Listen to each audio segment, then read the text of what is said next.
Hello everybody, welcome to law learning school. आज की video में हम डिस्कस करने जा रहे हैं कुछ important case laws of constitution law.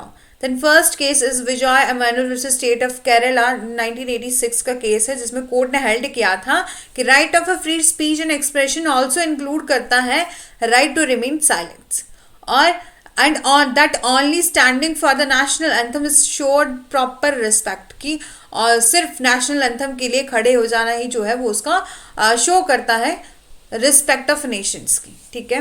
और next case as a Rajbala versus state of Haryana 2015 का केस है, जिसमें कोर्ट ने हेल्ड किया था the constitutionality of Haryana Panchayati Raj amendment act 2015 was upheld. The act इसका एक्ट में था क्या कि पर्सन को डिसवार्ड किया गया था in Haryana from the right to contest panchayati election. किस बेस पर कि कुछ रिस्ट्रिक्शन लगाई गई थी, जैसे कि education qualifications and arrears and close. ठीक है, यही हेल्ड हुआ था Rajbala versus state of Kerala में। नेक्स्ट केसेस के Veeraswami versus union of India is 1991, जिसमें बोला है कि no FIR against Supreme Court and High Court जजेस unless the President consult CGI and the CJI allowed. बोला कि कभी जो है हाई कोर्ट और सुप्रीम कोर्ट के जजेस के खिलाफ जो है वो एफआईआर नहीं हो सकती। तब हो सकती है जब या तो प्रेसिडेंट जो है कंसल्ट करे सीजीआई से और सीजीआई क्या करेंगे, अलाउ कर देंगे, तब वो एफआईआर हो सकती है सुप्रीम कोर्ट और हाई कोर्ट जजेस के अगेंस्ट। नेक्स्ट केस है Delhi judicial service association versus state of Gujarat, जिसमें गाइडलाइन दी थी against the arrest of judicial officer permission of district जज and High Court require. Mean कि गाइडलाइन दी थी इस केस में कि अरेस्ट होगा, यदि जुडिशियल ऑफिसर को अरेस्ट किया जाएगा तो उसके लिए परमिशन चाहिए होगी डिस्ट्रिक्ट जज से या हाई कोर्ट जज की। ठीक है। Next case is SP Gupta versus union of India, जिसको फर्स्ट जज केस भी कहा जाता है, जिसमें कंसल्टेशन अंडर आर्टिकल 124, जो आर्टिकल 124 है वो डिफाइन करता है सुप्रीम कोर्ट को, जिसमें बोला है कि consultation under article 124 does not mean the concurrence. Okay. And next case is supreme court advocate on record versus union of India, जिसको सेकंड जज केस के नाम से जाना जाता है, 1993 का केस है, जिसमें बोला है consultation under article 124 does not mean the concurrence. Collegium system को इन्वॉल्व किया है उन्होंने, एक तो सीजीआई होने चाहिए और दो उसके सीनियर मोस्ट जज होना चाहिए, तभी वो कंसल्टेशन दे सकते हैं under article 124।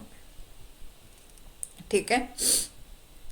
Next case is and रे presidential reference is 1998 is a third जज केस बोला जाता है, जिसमें कॉलेजियम को बताया था कि एक सीजीआई होंगे और उसके 4 सीनियर मोस्ट जज होंगे, तभी वो कॉलेजियम बने।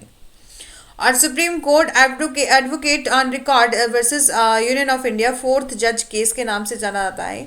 Primacy of CGI in a judicial appointment held की थी। National appointment judicial commission act struck down the unconstitutional and 99th amendment to the constitution struck down।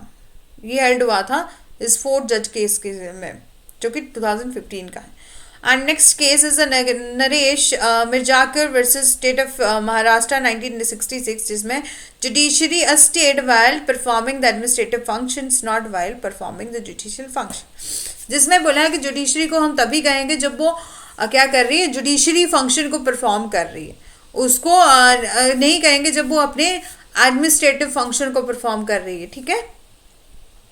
Next case is Vishakha versus state of Rajasthan 1997 का case है, बहुत ही important case है ये, Vishakha versus state of Rajasthan, जिसमें court ने guideline दी थी कि pertaining to sexual harassment of a women at a work place is 2013 sexually harassment at a work place act codified these guidelines.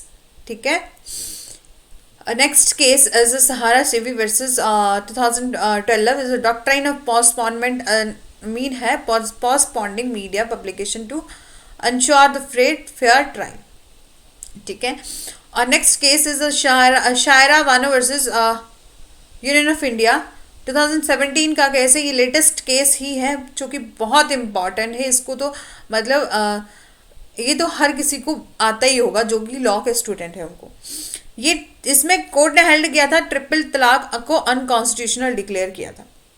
अरे है NALSA versus union of India, National Legal Service Authority versus union of India, जिसमें court ने held किया था कि transgender जो है उनको थर्ड जेंडर की कैटेगरी में रखा जाएगा, और जब भी गवर्नमेंट जॉब की बात आएगी तो उसको ओबीसी कैटेगरी के अंडर लिया जाएगा। ठीक है। नेक्स्ट है शंकरी प्रसाद वर्सेस यूनियन ऑफ इंडिया 1951 का केस है, और एक Sajjan Singh versus state of Rajasthan है, और Golaknath versus state of Punjab है, कृष्णानंद भारती केस है। ये सारे ही बेसिक स्ट्रक्चर से रिलेटेड केस हैं। ठीक है। जिसमें शंकरी प्रसाद वर्सेस यूनियन ऑफ इंडिया 1951 में हेल्ड किया था कि पार्लियामेंट क्या कर सकती, कैन अमेंड कर सकती है फंडामेंटल राइट को, and law under article 13 does not include the constitutional amendment. ठीक है। और next Sajjan Singh versus state of Rajasthan is 1964 में कोर्ट ने बोला था क्वेश्चन पोज कैन, इस केस में क्वेश्चन पोज किया गया था कैन पार्लियामेंट क्या है अमेंड कर सकती है बेसिक स्ट्रक्चर को, इस केस में ये क्वेश्चन उठाया गया था। और next case is Golaknath versus state of Punjab, जिसमें बोला है parliament can not amend the fundamental right, जो पार्लियामेंट है वो फंडामेंटल राइट को अमेंड नहीं कर सकती under article 13 sub clause 2 and law include the constitutional amendment doctrine of a prospective over ruling laid down. ठीक है। Next case is Kesavananda Bharati versus state of Kerala 1973 का केस है, जिसमें पार्लियामेंट जो है अमेंड कर सकती है फंडामेंटल राइट को, can not amend the basic structure, जिसमें कोर्ट ने हेल्ड किया था कि जो पार्लियामेंट है वो अमेंड कर सकती है फंडामेंटल राइट को, बट जो बेसिक स्ट्रक्चर है कॉन्स्टिट्यूशन का उसको अमेंड नहीं कर सकती। ठीक है। And the part of article 31C which ward the judicial review struck down. ठीक है। नेक्स्ट केस है Minerva mill versus union of India 1980, जो article 368 sub clause 4, 368 sub clause 5, 368 जो आर्टिकल है वो रिलेट करता है हमारा अमेंडमेंट ऑफ कॉन्स्टिट्यूशन से। ठीक है।